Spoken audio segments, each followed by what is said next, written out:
Bună seara și bine v-am găsit la o nouă ediție a emisiunii Ambasador România. Ca de fiecare dată avem câte un invitat special, dar recunosc că în seara aceasta sunt foarte fericit să avem invitatul ambasador al unei țări care nu a ieșit foarte des în spațiu public. Deși este o țară importantă, o țară care recent este agreată de către comunitatea internațională, după foarte mult timp și foarte mulți ani în care comunitatea internațională și Iranul au avut conflicte și probleme, acum Iranul intră într-o nouă eră, pentru că despre Iran este vorba. O țară cu o istorie extraordinară, Persia, de fapt, că noi ar trebui totuși să ne întoarcem puțin și la istorie, chiar dacă acum statul în problemele interstatale folosește această denumire de Iran, este de fapt Persia și moștenitorul Imperiului Persan. O țară cu o istorie, spuneam, extrem de bogată, veche, plină de profunzime și o țară care, din punctul meu de vedere, și o zonă care este extrem de mult lăsată deoparte de Europa. În ignoranța Europei, ignoranța Statelor Unite, mă refer acum desigur la publicul larg, îi interesează foarte puțin.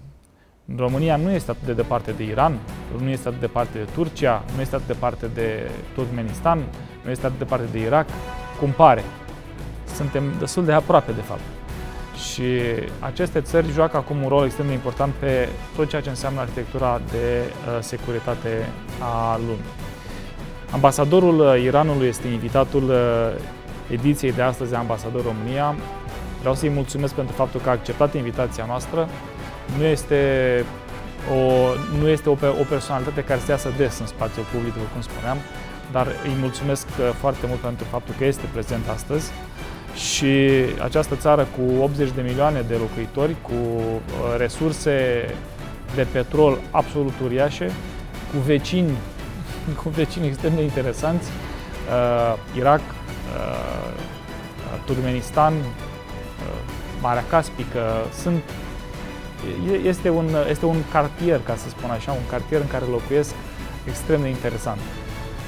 Mr. Ambassador, thank you for accepting the invitation. I just made a very short introduction about your country, about the neighborhood you are situated, which is very challenging and very interesting, about the new era you are now entering, in my view, after the agreement with the international community about the nuclear program, and about the history of your country, which is Iran, but it's actually Persia, because you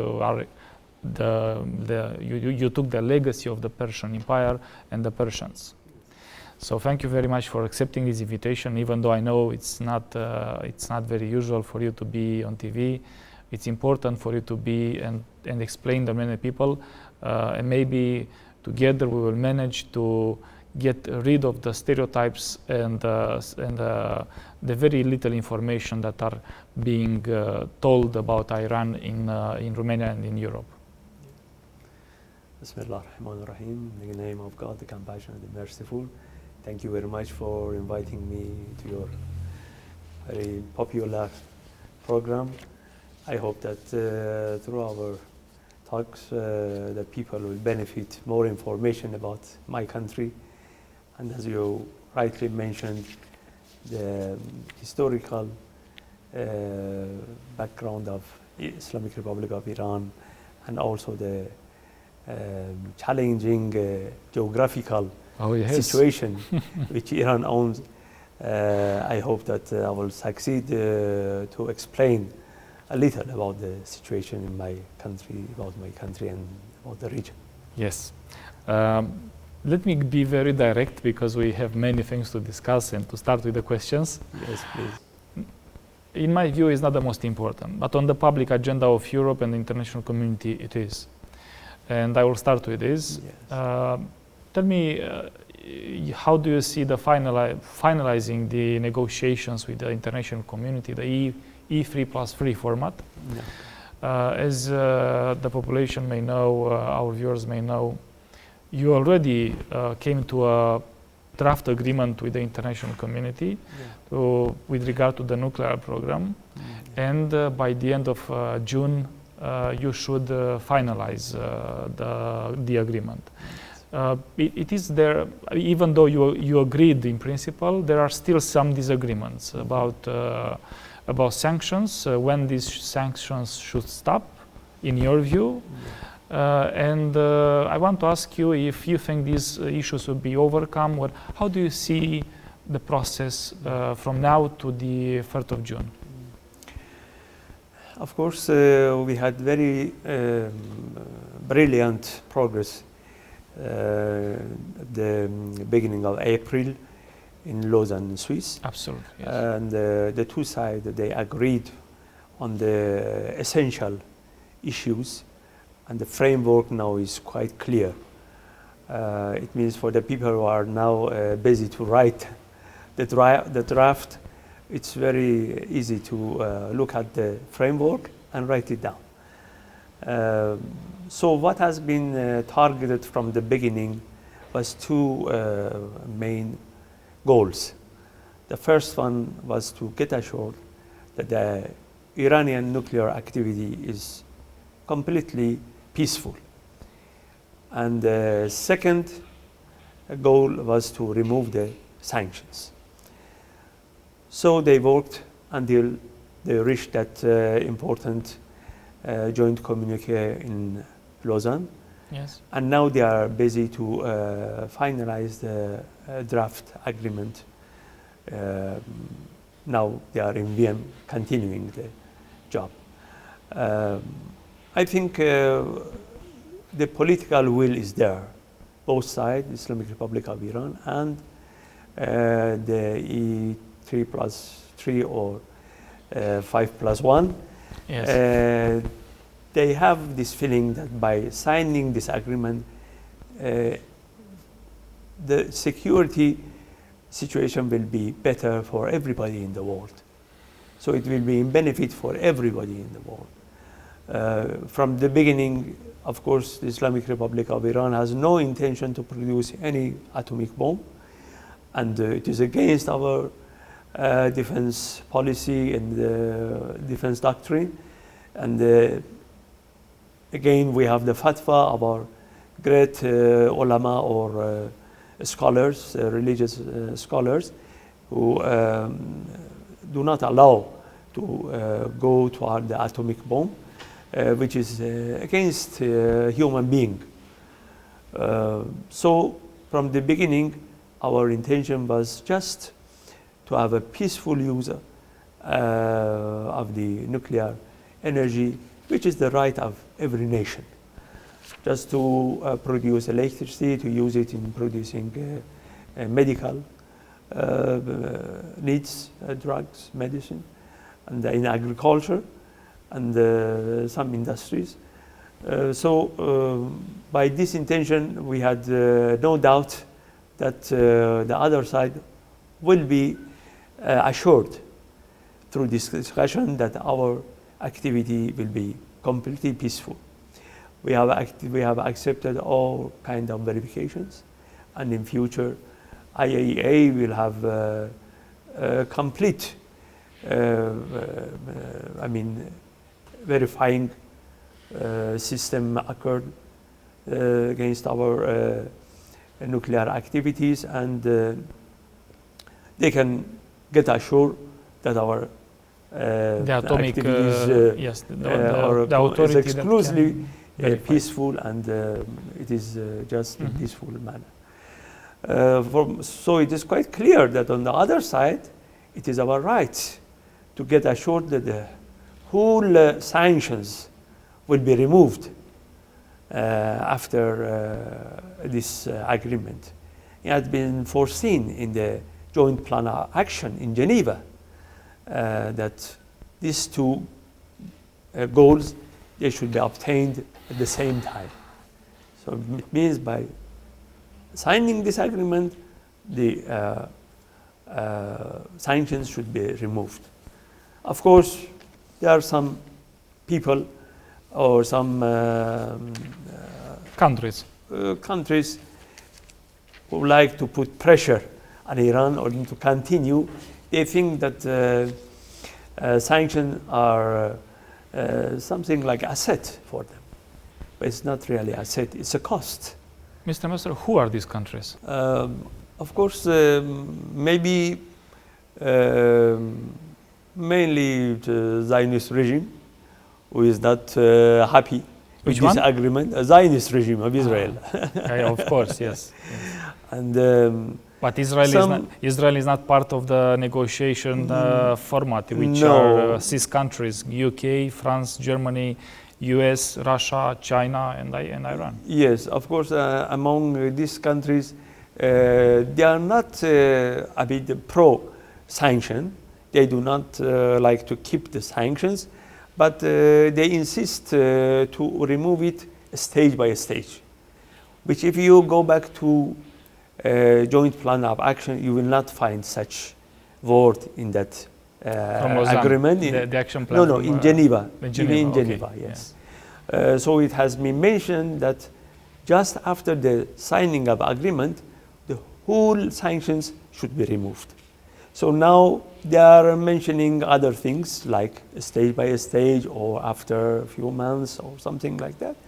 Okay, anyhow, they are now busy in discussion in Vienna, and we hope that this small or minus difference will be removed through discussions. Because up to Yes. now, it was very, very good procedure, which has been, taken place, and we hope that in future also they will be very cooperative to remove the differences and to reach the agreement. This would be a very good thing. Yes. And I believe not only for you, for the entire world. That's true. Not only for your country, but also for our country, as I know that the relations between Romania and Iran were very good, Yeah. and now are becoming again good because Yes. of this opening and this agreement. With the hope that this agreement will be achieved at the end, and I think it will be. Yes. No matter of the different views regarding sanctions Yes. and the opposition of Israel or other countries. Yes. The 6 members of the format are, I believe, wise enough to see the advantages of this agreement and not the disadvantages for small costs. That's true. I will ask you one more question about this aspect, and then maybe we go to even more interesting issues about Iran. Okay. How did affected the sanctions Iran and the Iranian population? Of course, Iran is a very big and powerful country, and has enjoyed a very strong economy. The sanctions has harmed our people, but cannot really affect on our economy and society so much that maybe some Western countries they expected, because our economy from the beginning of the Islamic Revolution in 1979 was under sanction of America, USA, and we are used to it. I remember when America in those days, they announced that they are going to isolate Iran. Our late leader, Imam Khomeini, peace be upon him, he mentioned this isolation is a blessing of God. Some people, they were surprised how isolation can be a blessing of God. But later on, little by little, the people came to know, because we really succeeded to do the things ourselves and to produce more and to rely on our own abilities and potentials. So we really were self-sufficient in many fields. I can announce that today we can really meet nearly 95% our needs inside the country. To produce inside producing, yes. Whatever goods, is needed.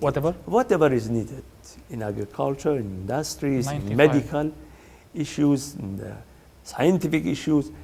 And fortunately, these sanctions made our government to leave this idea that we should rely on the oil income.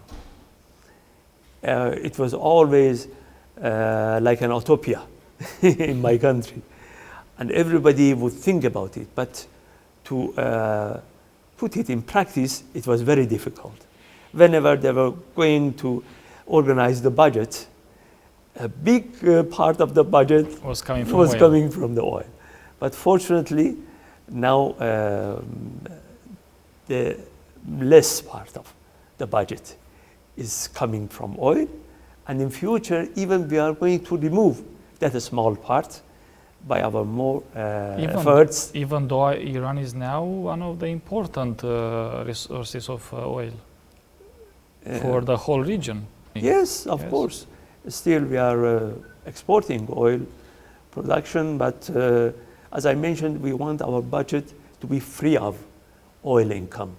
And alhamdulillah, we succeeded a lot to gain this aim. And fortunately, in this situation, our projects has been offered to our internal contractors and investors. And they succeeded to implement the projects, very nicely. It was so good and wonderful opportunity for them to get more contracts and to be more active in the internal field. But let me So ask the you, sanctions really cannot affect on our economy as they expected.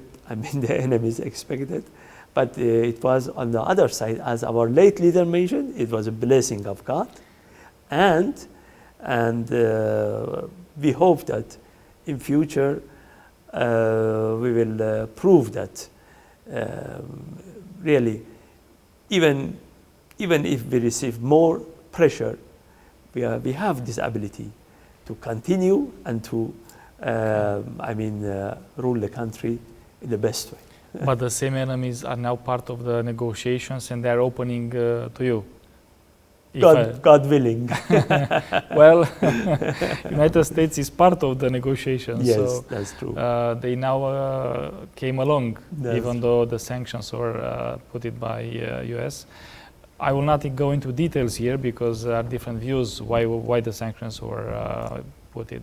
But I will ask you something, Mr. Ambassador. You are a rich country with oil and not only. Yeah. How come, I mean, it's just a curiosity, how come being such a rich country, producing having such a production of oil, I should tell the people that only through the Hormuz